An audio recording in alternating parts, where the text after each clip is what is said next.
El segundo subsótano. Buenos días.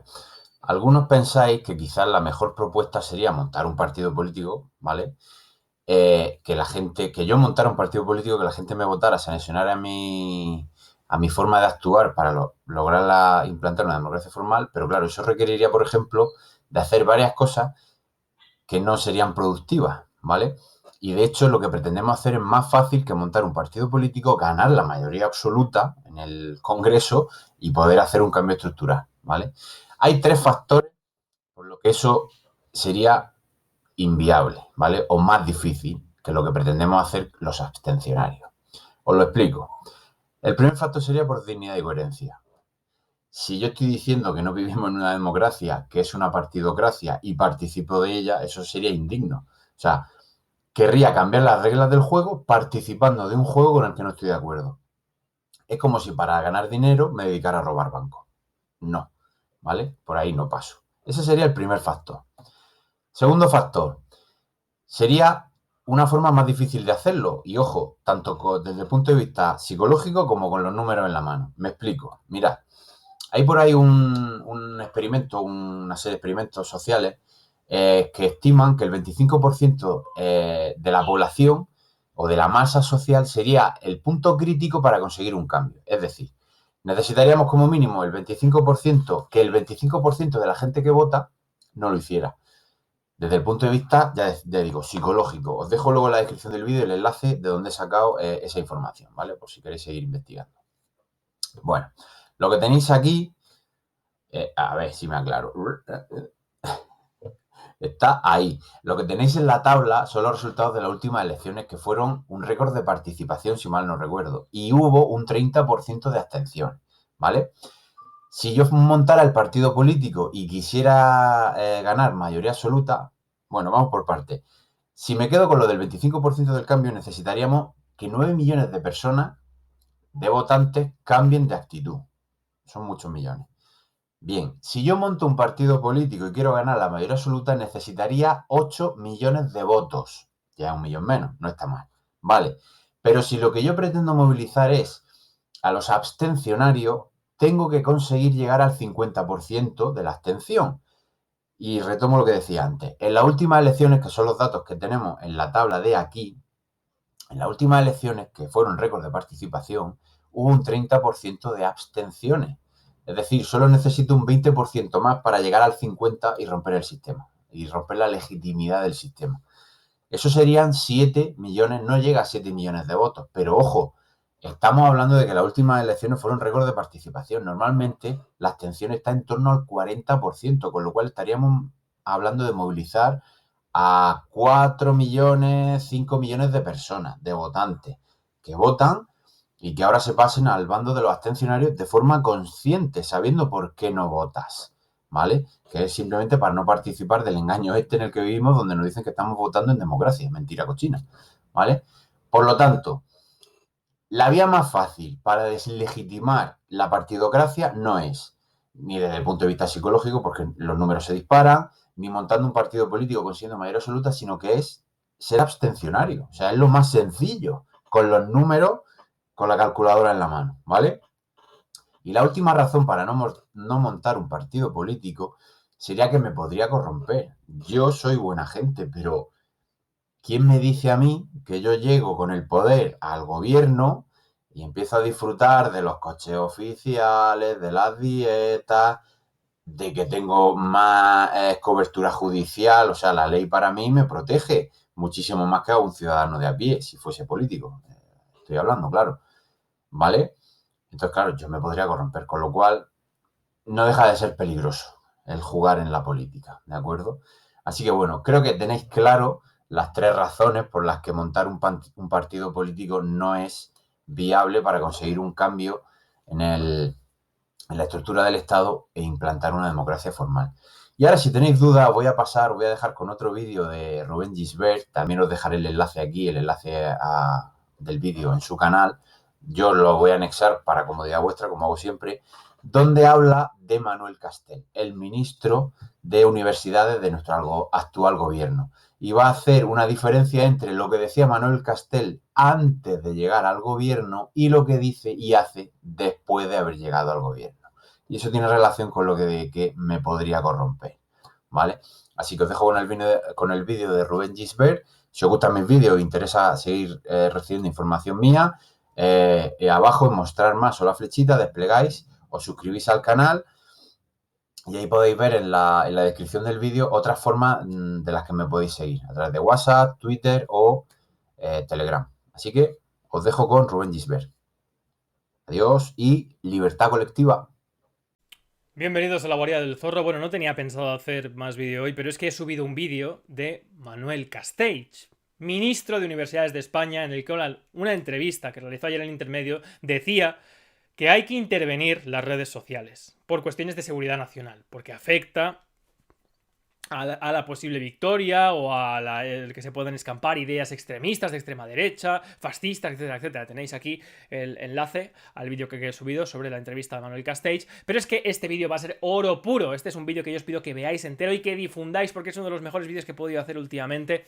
Una entrevista que le hacen a este mismo hombre que hizo la entrevista ayer con Wyoming, que le hacen en 2012 respecto al 15M, porque él era un sociólogo eminente y además simpatizaba con el 15M.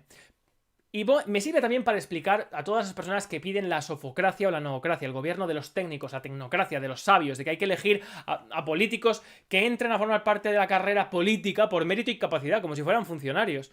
Vais a ver claramente en este hombre, de aquí, de 2012 a hoy, cómo las personas eminentes, como este hombre, que era un sociólogo, el sociólogo más citado del mundo, que tiene el Nobel de las Ciencias Sociales, una persona que destaca intelectualmente su campo, todo eso se destruye al entrar en la política, porque la política es la lucha del poder, las ambiciones, la materialidad, los intereses. Nadie está preparado ni ha estudiado para ello. Ahí lo que tiene que haber son mecanismos que eviten que se pueda abusar del poder. Separación de poderes, representación uninominal. Por eso, los que pedís tecnocracia o noocracia o políticos de mérito y capacidad, no sabéis lo que estáis diciendo. Eso es una segunda oligarquía, peor que la que hay. Defendida en el siglo XIX por los más conservadores de economistas de Inglaterra. En fin, pero no me extiendo. Para que veáis como claro ejemplo con el señor Manuel Castells lo que pasa cuando uno de los punteros sociólogos del mundo entra en política. Lo que decía en 2012 a lo que diga hoy. Bueno, en el minuto 2 explica qué es el poder, sociológicamente. Usted dice que el poder está en el cerebro de nosotros mismos. Eso es. ¿Ese es el mejor secreto guardado de la élite política y económica, que no somos conscientes de que el poder está en nuestro cerebro? Bueno, es que si nos lo cuentan, pierden el poder. El poder real no es el poder de la policía o el poder del ejército, porque ese se utiliza en último término, cuando las cosas se ponen muy mal para los intereses poderosos. Lo más importante es que si tú quieres tener poder sobre mí, si consigues que yo piense de formas que favorecen lo que tú quieres, o de formas que yo estoy resignado con mi condición, aunque no me favorezca, ahí está el poder. Por tanto, lo esencial es el poder está en la mente. Y la mente se organiza en función de redes de comunicación, redes neuronales en nuestro cerebro en contacto con redes de comunicación de nuestro entorno. Por tanto, quien controla la comunicación, controla el cerebro y, por tanto, controla el poder. Y ahora mismo... Fijaos que lo que ha dicho este señor, nada más y nada menos que para que tú pienses como yo, no te lo puedo imponer mediante la policía, sino que tengo que hacer que tú pienses lo mismo que pienso yo. Si yo te estoy diciendo que en las redes son un peligro porque hay una amenaza tremenda del fascismo y del totalitarismo y de la extrema derecha que están utilizando bots y robots para poder ganar y manipular las elecciones, puedo hacer que una gran parte de la sociedad piense como yo, manipular, controlar los medios de comunicación, es controlar la mente de las personas y controlar el poder. Controlar las redes de comunicación, dice exactamente el ministro que ayer decía que había que limitar e intervenir las redes sociales. En fin, minuto 5, cuando habla sobre el 15M y sobre por qué no se constituye en un partido político, aunque luego sí lo hará a través de Podemos y este hombre entrará en él. De hecho, es ministro hoy de Podemos. la propia gente del movimiento. Usted dice que hay un 70% de ciudadanos que están desencantados. No, que están de acuerdo con las críticas del movimiento al sistema y que piensan que la gente en este movimiento tiene razón. ¿Y por qué no hay, si es una gran mayoría, transformaciones? Muchos estamos aletargados, dormidos. No, porque ¿a quién van a votar? No hay nadie a quien votar. El propio movimiento no quiere constituirse en partido para no reproducir la vieja política. Fijaos lo que acaba de decir. Que era como empezó mucha gente en el 15M diciendo no votar, porque los problemas, al ser sistémicos, al no ser de partido, da igual a quién votéis, porque nadie va a instituir la separación de poderes ni el principio representativo, la representación uninominal. Y si hacemos un partido nosotros para entrar, tendremos que hacerlo aceptando esas reglas y por lo tanto vamos a reproducir los problemas del sistema. Es decir, exactamente lo que ha hecho Podemos. Lo dice este señor en 2012. En general, entre lo que piensa la gente del movimiento y el sistema político hay un tal desfase que no hay una expresión política que sea capaz de este movimiento. Entonces, por ejemplo... En el minuto 6:45 habla sobre que no hay democracia. En todas partes, no es que no haya democracia, sino que esta democracia tiene aspectos necesarios pero no suficientes. Y que por consiguiente, con esas reglas... Aspectos necesarios para él en el tema de democracia material, es decir, derechos individuales, pero los derechos fundamentales estructurales, de los que va a hablar, fundamentales, la separación de poderes y la representación uninominal por distrito, esos no los hay, y son sistémicos. Las del juego sesgadas, las reglas poner de juego, toda las reglas de juego sesgadas, es decir, la democracia formal... energía en llegar a hacer la política formal, simplemente... es una operación sin sentido, en la que la gente se agota. Ahí está. Una operación sin sentido. Es decir, si las reglas de juego, la forma, el ejercicio formal de la política carece de los instrumentos democráticos, que son la separación de poderes y la representación uninominal, es absurdo entrar en él a fundar ningún partido. Porque va a reproducir, primero, seguramente, los partidos que ya había, va a terminar haciendo lo mismo, como ha hecho Podemos y como hace Vox. Y segundo, la gente se agota, exactamente. Que la gente se cansa, exactamente. Es que perfectamente explicado, señor Castells, perfecto, me viene genial. Minuto 8:23, en el que habla de la abstención, de cómo ellos pretendían que la gente que no votara tuviera una visibilidad en el Parlamento. Hacer que en el Parlamento, incluso visualmente, la gente que no vota esté presente, no con representantes, sino con vacíos en el Parlamento. O sea, si hay 30% de españoles que no votan, esos 30% deben estar marcados incluso en escaños en el Parlamento y las mayorías de decisión del gobierno deben hacerse sobre el conjunto de los ciudadanos y no solo sobre los que han votado concretamente, porque muchos no votan no porque sean vagos, sino porque no tienen a quién votar. Ahí está. Lo que yo no paro de decir en este canal. Una cosa es ser abstencionista, que es aquel que vota le da igual por hedonismo, porque pasa de la política, por lo que sea, y otro es el abstencionario, el que no vota conscientemente porque sabe que participando de este régimen está contribuyendo a la corrupción, está contribuyendo a perpetuar un problema sistémico en un cuerpo carcomido por la corrupción, porque sistémicamente está enfermo, y lo que hay que hacer es curarlo, vacunarlo, estableciendo la separación de poderes y el principio representativo. Entonces, por eso ellos le decían que querían... Claro, este hombre está hablando en ese momento en nombre del 15M, antes incluso de que se hiciera Podemos, diciendo que la abstención era el camino y que esa abstención debería tener una visibilidad en el Congreso. Pero bueno, más adelante... No, espera, este corte es Entonces, interesante. hay toda una serie de cosas que se podrían conseguir. Pero ¿qué pasa? Hay las instituciones... Claro, lo que viene a decir es importantísimo porque ahora va a decir cuál es el gran problema por el cual esto no se puede hacer. O sea, ¿por qué no se puede hacer escaños en blanco? ¿Y por qué no se puede intentar cambiar el sistema desde dentro? Hablando, dialogando con los agentes, que ahora mismo son los que tienen el monopolio para actuar en política, que son los partidos. Los partidos, como el partido que se hizo después del 15M, que es Podemos, con el partido en el que entró este señor y que hoy le ha llevado al Ministerio de la Presidencia del Estado a defender únicamente los intereses del Estado, protegiendo al Estado, defendiendo, incluso propugnando la limitación de los derechos fundamentales de libertad de prensa y de información en las redes sociales. Fijaos lo que dice. ¿Cuál es el problema realmente? Instituciones políticas, los partidos políticos, tienen una tremenda resistencia a ser de verdad democráticos. Entre otras cosas, porque es su modo de vida. Son profesionales de la política. En todos los países, la profesión que está abajo en todas las escalas de reputación son los políticos, la clase política. Incluso en Italia, en una de las encuestas, los pusieron en la lista de profesiones también a prostitutas y mafiosos y salieron mejor que los políticos.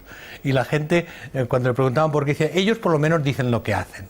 Entonces, hay una crisis de confianza en todo el mundo con la clase política. Si esto continúa así, no puede... En algún momento se van a romper las reglas del juego en la sociedad y eso sí sería muy grave.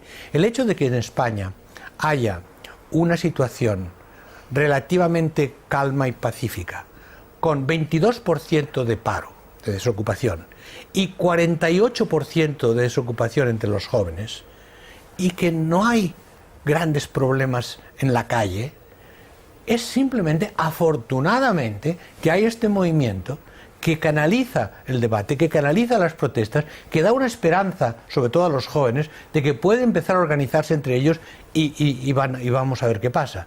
Pero si la situación continúa así, este movimiento necesariamente se va a radicalizar, necesariamente. Pero Manuel, ¿por qué se ha separado tanto las instituciones de la gente? ¿Por qué se ha ido abriendo cada vez más brecha?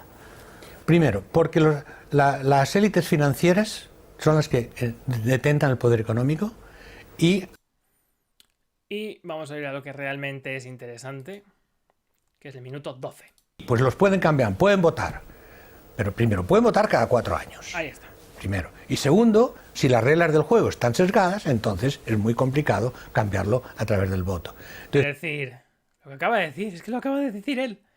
Si no hay separación de poderes, ni hay representación, si no se pueden elegir a representantes uninominalmente, el voto carece de sentido. Lo acaba de decir Manuel Castells en 2012, hoy ministro de España, es que no me cansaré de repetirlo. los políticos, bueno, yo diría la mayor parte de políticos son gente más o menos honesta, la gente que piensa que todos los políticos son corruptos, no es así, la mayor parte son... Pero, ¿cuál es el punto central para un político? Conservar el puesto. Eso es lo más importante. Porque la mayoría es su profesión. Si no hacen eso, se tendría que dedicar a trabajar como todo el mundo. Así tienen mejores sueldos, mejores cargos. La mayoría de ellos no tienen un muy alto nivel profesional, porque si no estarían ganando mucho más dinero en la empresa privada. Y entonces la clase política se reproduce a sí misma. Para medrar en un partido tienes que empezar por ser de uno de los grupitos del partido, seguir al líder, llevar la cartera, luego seguir al otro. Es todo un mundo cerrado en sí mismo. Ese mundo no tiene aire. Entonces lo que ha pasado es que con Internet se han abierto las ventanas. Fijad lo que está diciendo, fijad lo que está diciendo. Es que es la explicación perfecta de lo que yo estoy defendiendo en este canal. El estado de partidos cerrado mediante la partitocracia, en el que hay que seguir al líder porque él es el que manda y todos los diputados detrás votando lo que él les manda. Ese mundo cerrado, endogámico, que se reproduce a sí mismo, y el que entra a formar parte con un partido nuevo entra en ese mismo bucle, con el color que sea y con el discurso que sea para ganar sus votos, pero con esa estructura de poder, el que... Lo he dicho antes y lo vuelvo a decir, basado en los intereses personales, en las redes clientelares dentro del partido, en el yo te doy y tú me das. Eso es la ambición, la materialidad, lo que rige la ley de la política. Por eso hay mecanismos para evitar que se abuse del poder. Pero gracias a Dios, en esta era que vivimos de partitocracia y de hegemonía cultural del Estado, el Estado es el que tiene la hegemonía a través de la televisión y de la manipulación de medios, de decir las cosas, existe el Internet. Y podéis ver estos vídeos, que es lo que viene a decir ahora. Con Internet la gente puede decir lo que quiera, porque los políticos y los financieros juntos controlan los medios de comunicación. No a los periodistas profesionales, afortunadamente. Fijad lo que está diciendo este hombre. Los políticos y los banqueros y la gente con dinero son los que controlan los medios de comunicación. Fijaos lo que decía este hombre como crítica en 2012 y ayer como ministro del Estado español recriminaba lo que ahora está alabando. Pero qué tipo de cara dura, qué tipo de persona sin principios, sin moral alguna. Es que de verdad, ¿veis lo que hace la política? No es culpa de este señor, es culpa del sistema. El sistema corrompe. El que entra a formar parte de un régimen de partidos, de un estado de partidos, se va a corromper. Es como ir al infierno, es imposible salir inmáculo. Es que es lo mismo. Que son la línea de resistencia, pero sí a los propietarios de los medios de educación y por tanto a las líneas editoriales de los medios de educación. Por consiguiente, control de los medios, control de las finanzas y por tanto de la economía, control del Estado a través de una clase política que se reproduce a sí misma, y fuera de eso solo quedaba Internet. Pero justamente desde Internet se han construido redes de debate, redes de organización, redes de acción, pero que para actuar sobre la sociedad tienen que salir, tienen que ir a la calle, tienen que parar desahucios, tienen que empezar presionando sobre comisiones de investigación. Es esa combinación de Internet como espacio libre de comunicación y el espacio público como espacio de ocupación del espacio como ágora pública, no para otra cosa. Esa combinación ha cambiado el juego. Lo que pasa es que de momento eso no se traduce todavía en grandes cambios en la política porque el sistema está cerrado. Pero lo haremos porque en su momento estas personas, este hombre que está hablando, vehicularon todo ese malestar fundando un partido que, entrando en el Estado, reproduciendo y retroalimentando esa clase política de la que él mismo está hablando, que es que te corrompe, es que no puedes no corromperte porque las ambiciones, la materialidad, el conflicto de intereses pasa a formar parte de tu modo de vida como profesional de la política. Y como no tienes nadie que te vigile, no tienes ningún control sobre tu acción, eres el dueño de tus actos con un poder inmenso, y eso es la psicología más básica, es natural que la gente se corrompa. Eso es lo que está diciendo este señor acertadamente. ¿Y cuál es el peligro para el Estado? ¿Cuál es el gran peligro ahora mismo para el Estado? Internet, la libertad en Internet. Casual es que, claro, que lo diga este hombre justamente, que ayer dijo que había que limitar y intervenir las redes sociales, pero claro, lo importante es ver desde qué puesto está en cada momento. Ahí Manuel Castells está en la sociedad civil defendiendo un movimiento civil, el 15M.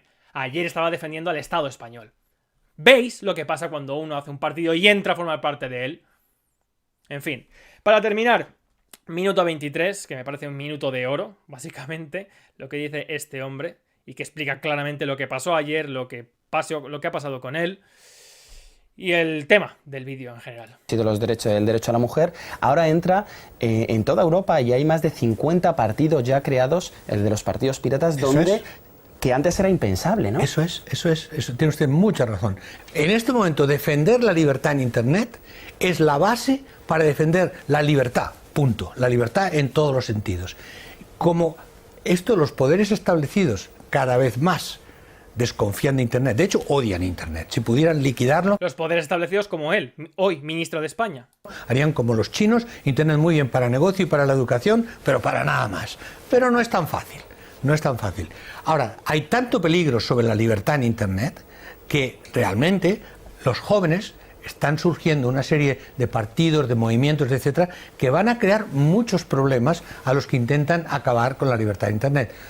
Entonces, lo que está ocurriendo en todos los países es que poco a poco el viejo sistema se está consolidando en partidos de derecha o de izquierdas que se ponen de acuerdo en lo esencial, en resistir nuevas formas de representación democrática. Ahí está. Y de ahí hay dos cosas que pueden ocurrir. O bien estas instituciones finalmente se abren y aceptan redefinir el juego democrático, o si no se abren, entonces yo soy muy pesimista, porque yo no creo en las revoluciones violentas, sino lo que creo es en situaciones de tensión que se van a multiplicar en una situación de catástrofe económica, en una situación de no representatividad política y con la gente consciente y crítica y el sistema cada vez más atrincherado en defenderse a sí mismo. Pues eso es exactamente, vamos, el final perfecto para explicar que este señor que en este momento lo está explicando tan bien, de modo independiente, es uno ahora de los actores y promotores de la limitación de la intervención de Internet, porque les asusta, lo ha dicho él, les da miedo, si pudieran lo liquidarían, porque amenaza su estabilidad política, sus intereses personales dentro del Estado. Pero tranquilos, que nosotros estamos aquí para propugnar y forzar lo que ha dicho también él, ese cambio. Lo vamos a forzar, sí o sí.